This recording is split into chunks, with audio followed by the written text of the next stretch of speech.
Venimos abiertos a la experiencia que representa trabajar en honor a la Madre Tierra. Amb aquest objectiu, el de recuperar la connexió i el respecte cap a la Terra, se celebrarà al Mas Les Comes de Súria el primer homenatge a la Terra.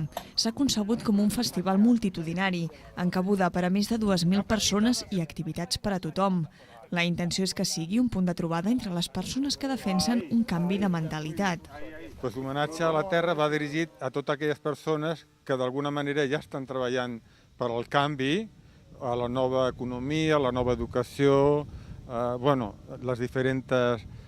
nova política, aquest tipus de persones i també les persones que d'alguna manera les persones del carrer que no estan d'acord en com està la societat avui dia, aquest desencant, tot això de la crisi.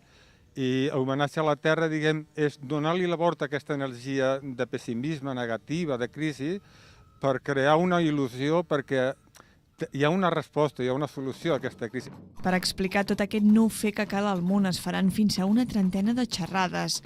Entre aquestes destaquen les que oferiran l'economista i activista Arcadi Oliveres i el diputat tibetà Thupten Wancheng.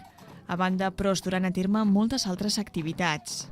Ens hi trobarem ioga, meditació, concerts, cursos de dansa, tallers, després tota una part espiritual, que serien totes les tradicions indígenes que venen a oferir com fan ells les ofrenes a la terra, una part així entre espiritual, conferències també de tot tipus, d'ecologia, d'economia, d'educació, d'alimentació, una programació molt oberta i molt àmplia. La primera edició de la trobada Homenatge a la Terra tindrà lloc els propers 5, 6, 7 i 8 de setembre al Mas Les Comes de Súria. L'entrada al complex oscil·larà entre els 25 i els 85 euros.